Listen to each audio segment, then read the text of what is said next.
শেখ পরিবারের পাণ্ডাদেরকে গ্রেপ্তার করা হচ্ছে না। পুলিশের যারা সরাসরি ছাত্র জনতার বুকে গুলি চালিয়েছে সেই পাণ্ডাদেরকে গ্রেপ্তার করা হচ্ছে না।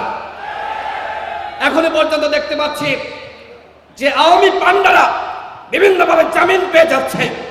আওয়ামী লীগের এমপিরা যারা গণহত্যার মাস্টারমাইন্ড তারা জামিন পাচ্ছে। তাহলে এই অন্তর্বর্তীকালীন সরকার কিসের রাষ্ট্র সংস্কার করতে চায়? এখনো পর্যন্ত শহীদের প্রকৃত তালিকা আমরা কেউ হাতে পাইনি। এখনো পর্যন্ত কতজন ভাই আহত হয়েছে সেই সঠিক তালিকা বিগত 5 মাসেও এই অন্তর্বর্তীকালীন সরকার তৈরি করতে পারে নাই।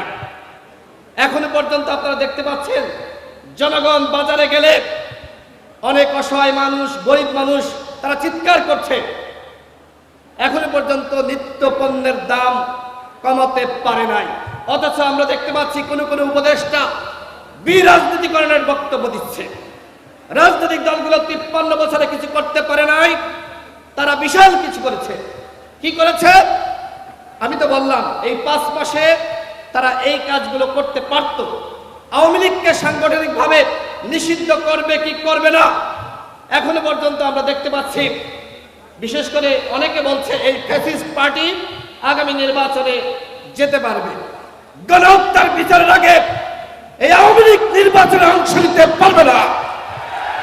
যদি আওয়ামী লীগকে গণহত্যার বিচারের আগে নির্বাচনে অংশ নেওয়ার সুযোগ করে দেওয়া হয় তাহলে শহীদের রক্তের সাথে বেইমানি করা হবে।